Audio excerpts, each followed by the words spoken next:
welcome everybody. Thanks for joining our first episode of Philanthropy 3.0. James, my co-host, will be planning on doing this monthly, and he'll introduce himself shortly. We're going to talk about crypto-based sustainable financial mechanisms that fund social impact. It's a bit of a mouthful. What does it mean? I think it means that for donors, we're interested in solutions whereby they don't have to give away their capital, but they can fund social impact and charitable causes. And for donors, and for projects that are doing work on the ground and in different contexts, it means that they've got a source of long-term funding that means they don't need to keep having to write grants, and that the impact that their work is doing is a kind of fuel to keep capital deployed to the work that they're doing. And in terms of the format of this podcast, we're going to not delude ourselves that we're interesting enough to just do it, the two of us. In future podcasts, we will be having guests on, and the next podcast will have members of the UNICEF Giga team who are trying to connect every school in the world to the internet. Launchnodes' interest in this space is why we built Stablecoin for Impact and Lido Impact Staking. And it's a mechanism that essentially takes staking yield and Aave lending yield with stablecoins and allows you to direct a proportion of that to charitable causes, and we'll show what that looks like a little bit later. But I think that we want this to be a platform for all of the different solutions that are in the space, and whether it's impact bonds, concessional lending, real world tokenization, equity investing, we want to be a place where this stuff gets talked about, and specifically what crypto tools are supporting these new mechanisms of sustainable finance for social impact. There'll be questions at the end, so please drop them in the chat. And without further ado, I'll hand over to James. Thank you very much, Jaydeep. Hi, I'm James. For those of you who don't know me, I have, I think my title now is Head of Sustainability and Social Impact for GSR. And GSR, for those of you who aren't familiar with it, probably qualifies as one of the OGs in the crypto space, been around for 12, 13 years. Known to most as a market maker, although gradually branching out to become more full service and position ourselves as crypto's capital markets partner, so supporting crypto projects from start to finish, from discussion and strategy to IPO or whatever the exit strategy is. So we've got a pretty broad view of the crypto space. And in the other part of my role, I lead the GSR Foundation. So GSR very kindly allocates some budget for charity. It's an important part of the firm's ethos, and a growing part of the firm's ethos. And the GSR Foundation is a standard UK grant maker, and we make grants across three verticals. So we look at internet connectivity, so looking at connecting people to the internet who otherwise wouldn't be. We look at education and infrastructure, which is a very broad vertical that explores the full continuum of education projects, right up to big infrastructure plays like think tanks.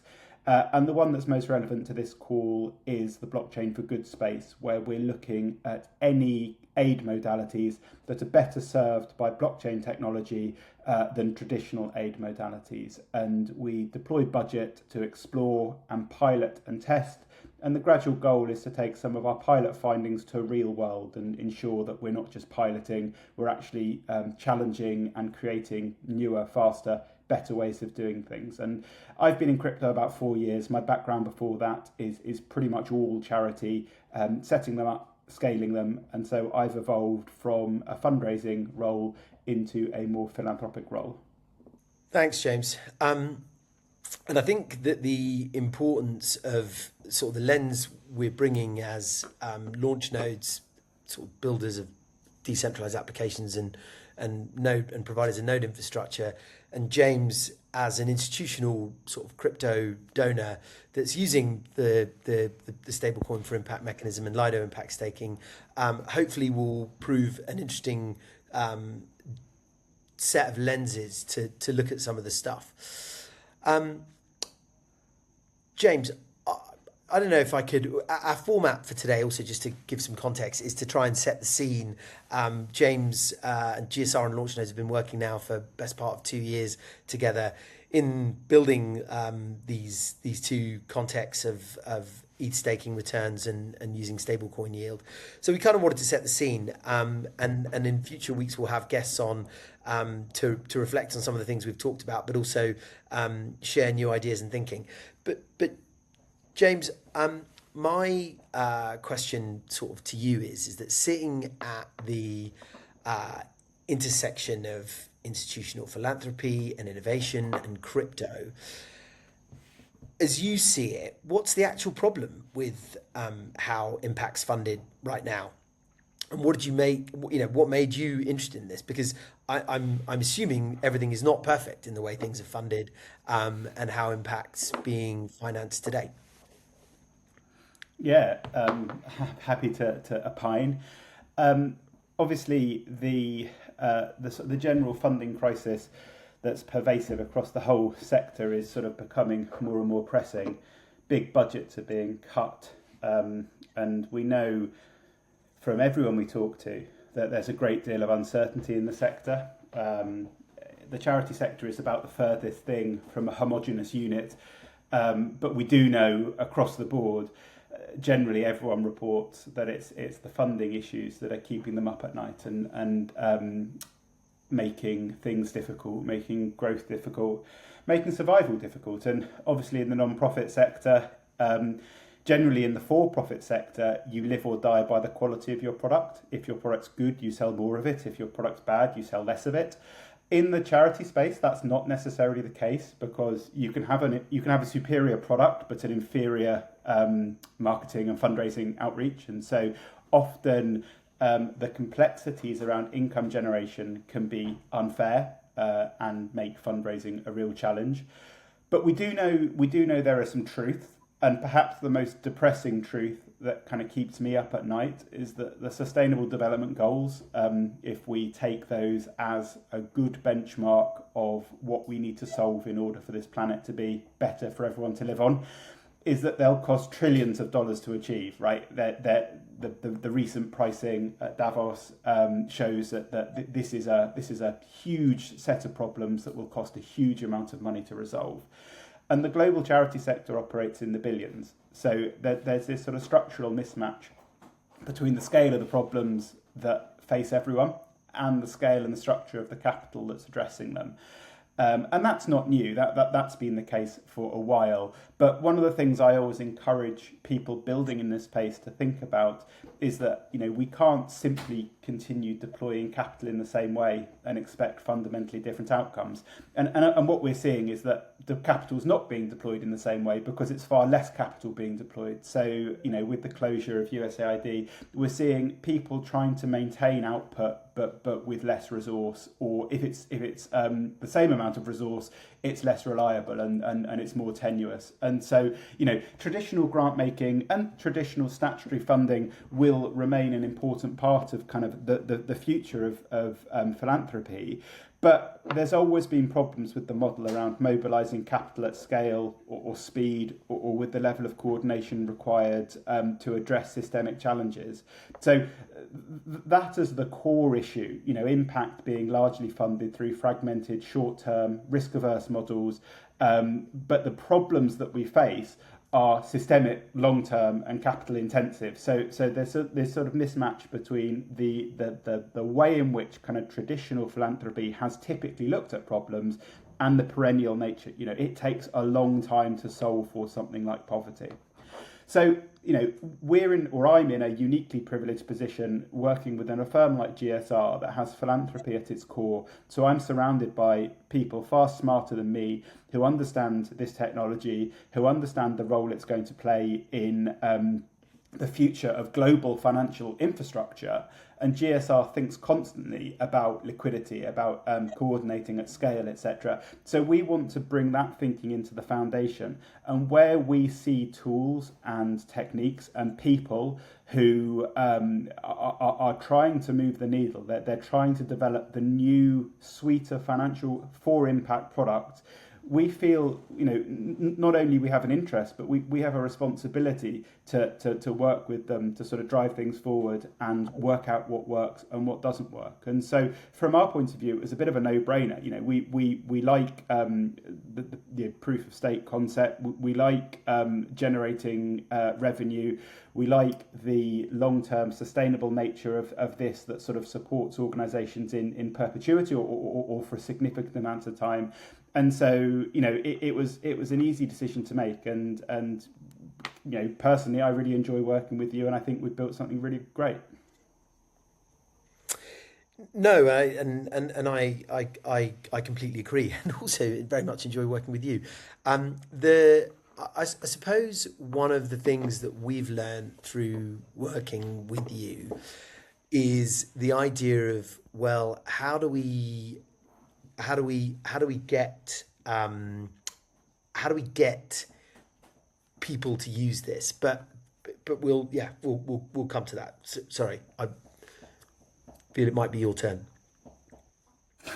Yeah, we'll volley back and forth and see where we get to at the end of it. Yeah. So fine. Then I'll persist in that. How one of the things we've learned, I think, from you and sort of having to embrace the idea of an institution needs a legal framework around using stablecoin for impact or Lido Impact Staking. They need a risk and compliance pattern. They need a board mandate. And part of the idea of what we're doing on Philanthropy 3.0 is encouraging people to be like, well, if you would like to experiment, this is how you do it. And, starting with a small defined amount of money for the pilot to test the mechanism, understand the reporting, experience that getting your money back has been really powerful. How do you think that ends up playing out? What's your take on that?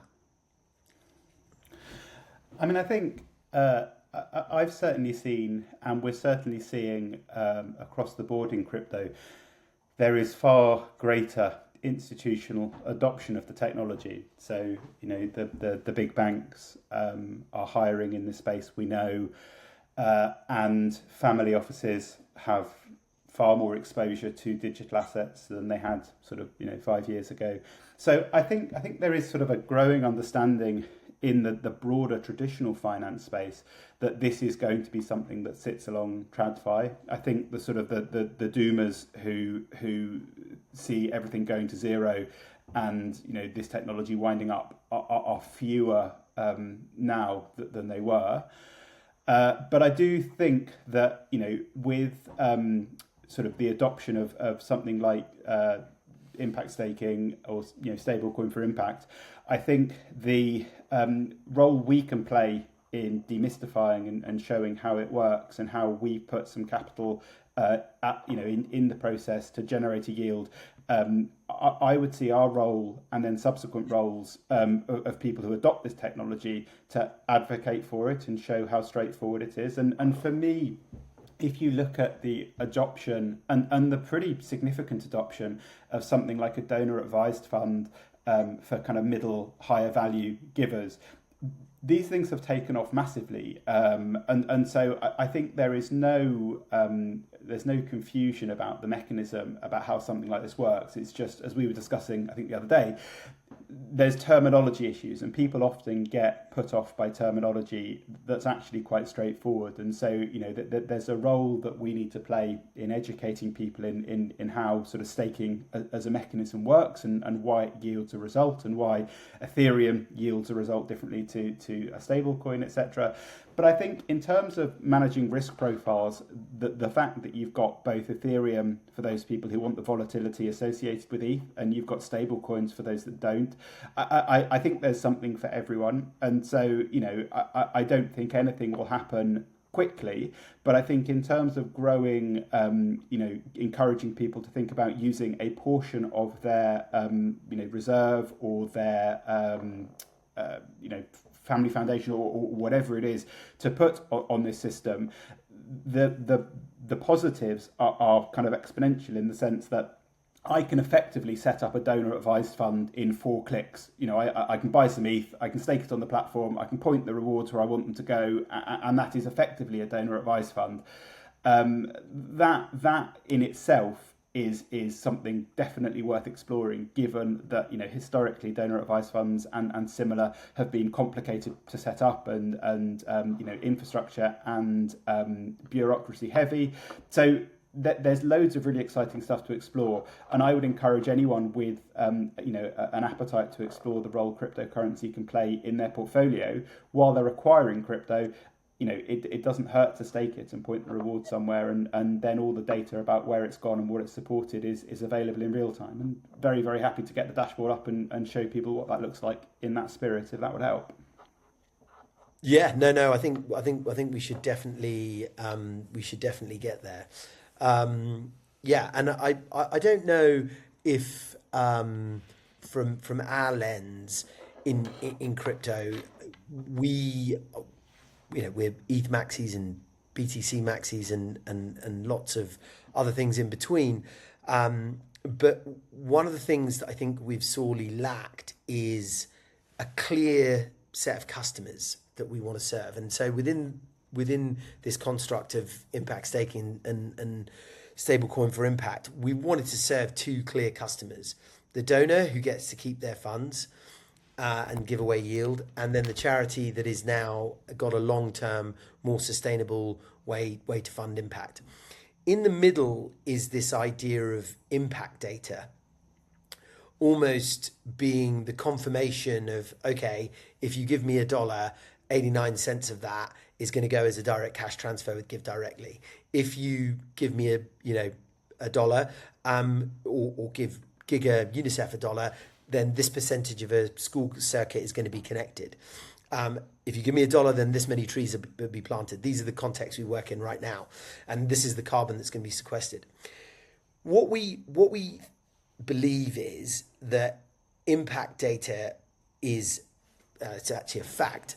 It's a really deep, Mariana Trench style field where people have done an enormous amount of thinking, and it's an active, debate for discussion. We definitely don't believe we can be the gatekeepers of impact data, judging it. It's a permissionless platform. Anyone can use this. It's not designed for us to be gatekeepers in any kind. But the idea that impact data ends up being almost a market sort of mechanism, because if your impact data is really compelling, well, then the idea that you're going to draw more TVL to your listing and cause because people are really interested in driving more of that impact is our thesis. I think some people think that's quite controversial. What are your thoughts on that? I think it varies depending on audience, really. I mean, people tend to get kind of hung up on impact, and within the sort of the broader charity space. I mean, there's often misunderstanding about what actually kind of impact is, and you still sort of see impact reports that will list outcomes more than actual impact. And so I think there is sort of a view in certainly people who work a lot on chain, that the idea that putting everything on chain and creating sort of a very, very clear impact of where money's, view of where money's gone and what it's achieved will result in, massively increased donations or significant more income to the sector. I mean, in reality, and this is my cynicism showing, but globally, like, it's been roughly the same amount of people giving roughly the same amount of money for a very long time in the philanthropy space. So there hasn't been a new technology that has significantly resulted in a massive inflow of donors. Typically, those who want to give will give, and those who don't want to give, there's really nothing you can do to get them to give. Fundraising theory has shown us that to be the case. So I mean, I think it's enough to know where the money's gone, and the type of reporting that the platform generates gives me a very, very good idea of what money has been generated and where that money's gone. I find with kind of quite a lot of the blockchain based impact frameworks or impact sort of product, and this isn't all of them by any stretch of the imagination, but I've seen a lot of them add complexity where perhaps complexity is not needed.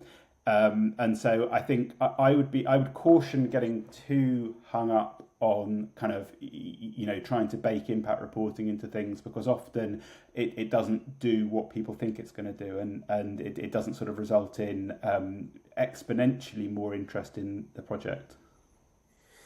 Yeah, and I think that is an interesting view, and it's one that I think we won't necessarily be able to resolve into the operational field. And one of the things that, as I said, that we hope this will be a platform for different stakeholders to come in. I think we'd be really interested in engaging with some academic partners to understand how this does address that point you raised, like by the fact that you're now not giving your money away, but you're pointing it for a period of time. Does that actually create a new addressable market of people who are willing to take that approach? And from the impact data side as well, I think that it isn't a general mechanism, because I think one of the challenges that we've had when we've been talking to one of the customers, which is the impact projects and charities, is, well, Jaydeep, I was getting, if I'm going to write a grant for $250,000 and you're going to give me 8% on $250,000, what you presented me is a funding gap, not a solution. And I think that my answer to that is possibly, but I think that we have to start with this mechanism somewhere and linking it to the right project that does have that value of incremental money over a longer period of time, rather than some big upfront capex beast, is possibly the right place to start. And then I think the other bit that is sort of important for us in that question of like, 250,000 is now 8% of 250,000 or 4% or whatever.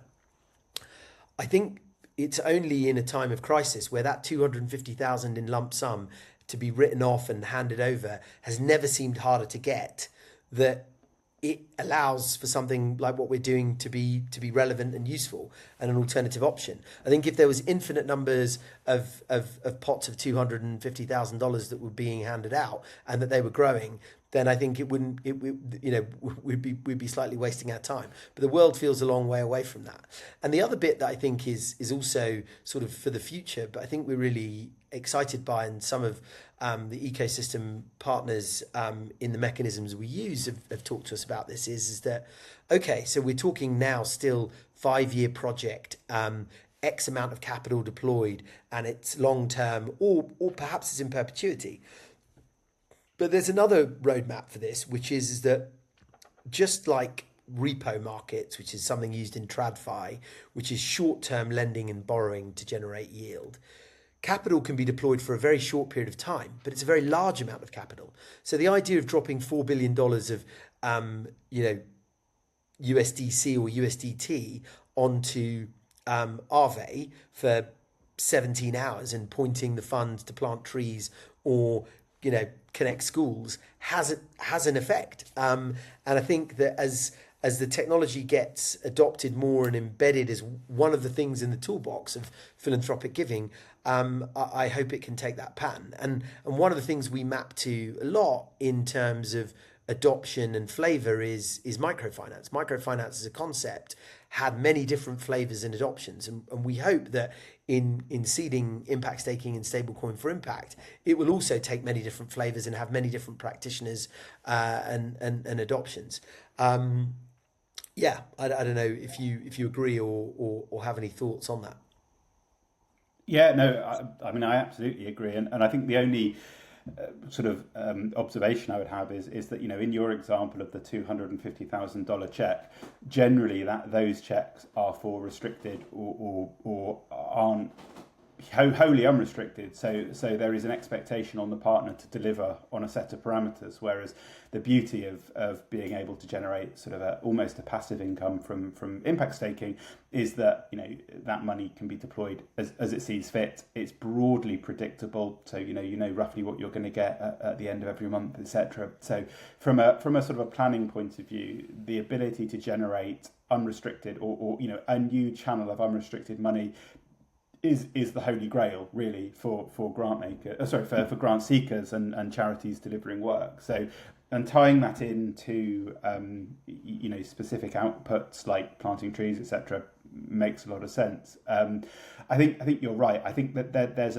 a variety of use cases, and that's probably what we need to work on over the next sort of few months, around what does a sort of a typical impact staking partner look like, and is it someone that has a massive balance that, by way of a sort of a charity output, is willing to consider pointing it for awards for sort of 2 days of the year, or is it sort of aggregating a group of actors who maintain a balance sheet and encouraging them to sort of put 2% of their balance sheet onto this? And in reality, it'll probably be people from a few categories, but I can certainly see, for people who hold ETH and particularly ETH who are waiting for it to appreciate and the price action to bounce back, this feels like a sensible place to store, so you can generate some good and some value while you wait for the upside, which in theory will outweigh any staking returns you'll get if you're an ETH maximalist like most of the people who invest are. Yeah, no, thank you. And my one sort of last question before we get to a demo of what we're doing and what we've been building over the past 2 years is, we want 50 organizations like GSR, corporate CSRs, crypto treasuries, businesses that are in the business of giving grants but are looking and interested in more sustainable financing mechanisms, bringing their own projects or funding out. What's the hardest thing to do as an institution when using this mechanism? And obviously, we're very grateful on the basis that you guys are there to handhold those who want to come on board. But having pioneered this, what's the hardest bit of doing this, of starting with a $50,000 pilot? For us, nothing. I mean, but I'm very lucky. My board understands this. That they understand, the value of staking. They understood very quickly what you were trying to do, and so in terms of sort of selling it to the board, we were pushing on an open door. Okay. We're not putting any of our capital at risk because we hold a traditional finance reserve that generates a capital gain, and we use our capital gain to invest in technology that we want to find out more about, and it's far easier to put some money into something and then see how it works in practice than it is to sort of read endless theory and so from my point of view, I'm incredibly lucky that I have got a fantastic board that really take the time to engage with what I'm proposing, that really take the time to sort of understand the tech and shake stuff down, but in reality for us, this was a relatively small investment for a very, very significant upside. We get to build a partnership, we get to build a product, and we get to work closely and work out how this works in theory. And then in practice, actually doing it is incredibly straightforward. I wasn't being flippant earlier when I said this is really a few clicks. You can buy your stables or your ETH, you can stake it.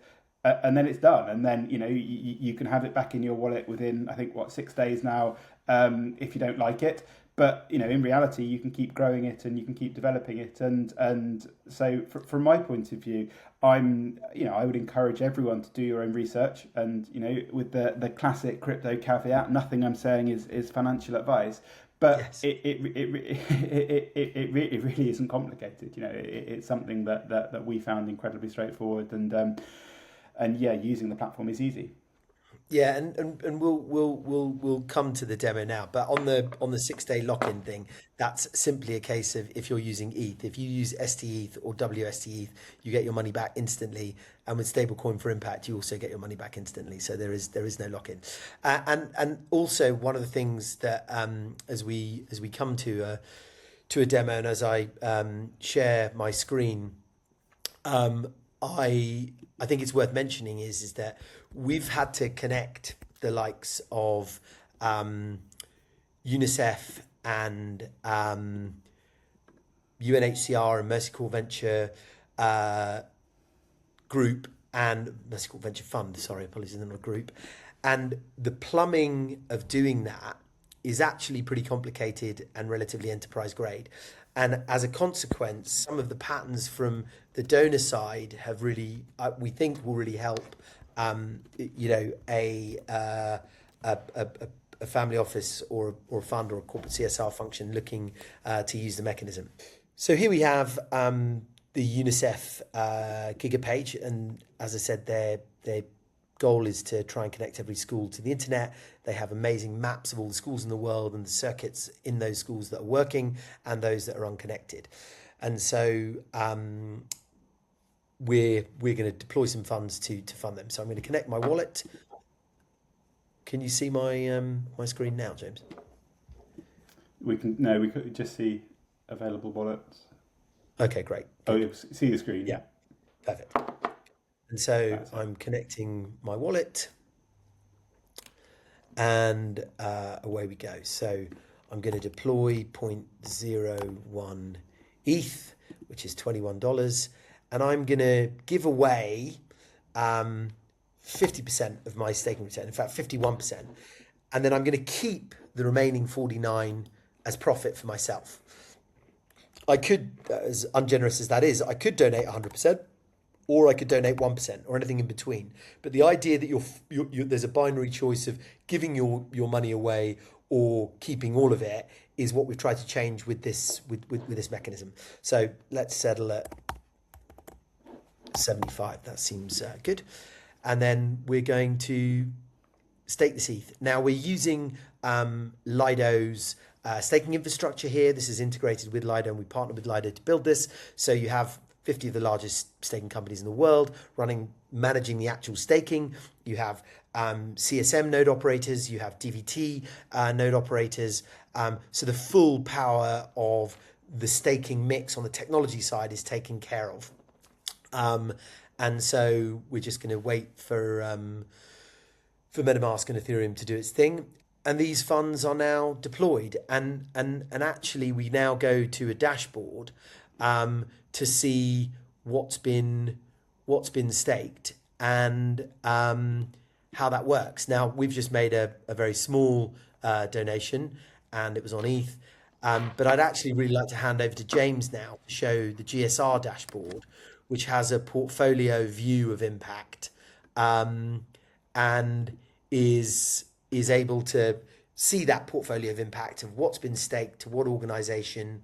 Thank you, James.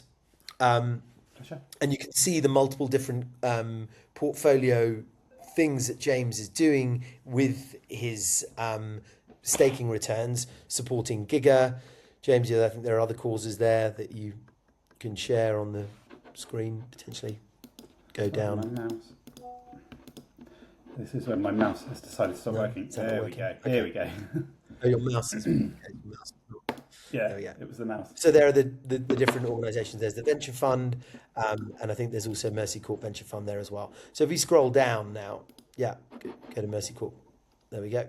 And if we scroll down, we can see James has got a daily view on how much is being donated and how much is he's earning for profit. And very generously, GSR Foundation are donating 99%, but we wanted to keep the 1% to indicate that there is that option of keeping some, donating some.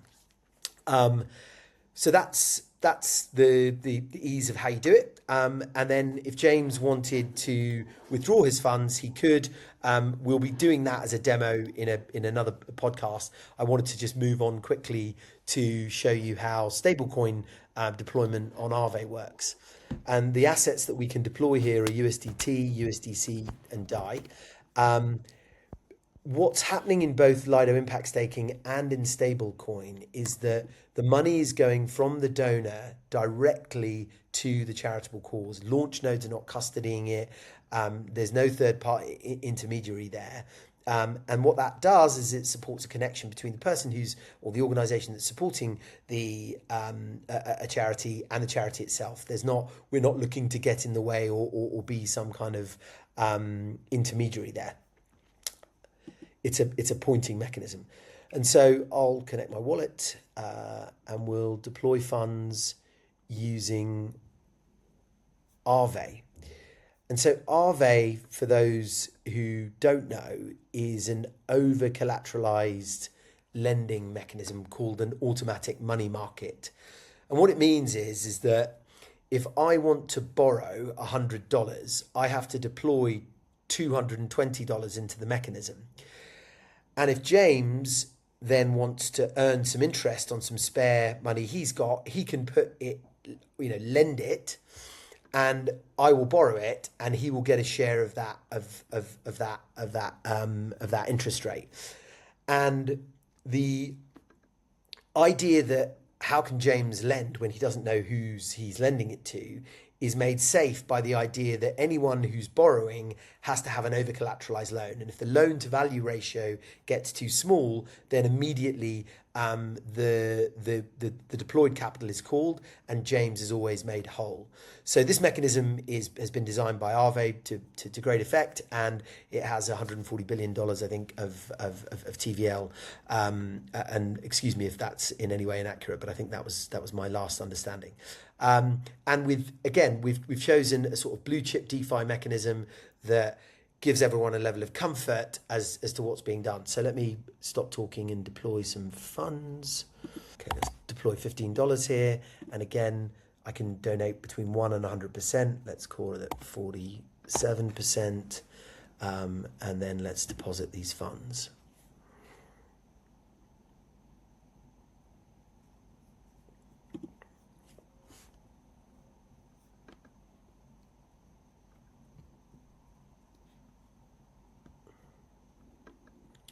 And with both these deposits, what's happening again here is I'm keeping the money. I'm not giving it to anyone. I can always withdraw it. The custody stays with me, which also means from an institutional perspective or a corporate CSR perspective, you haven't given that money away. And that's really attractive for a number of different reasons. But one is it doesn't leave your balance sheet.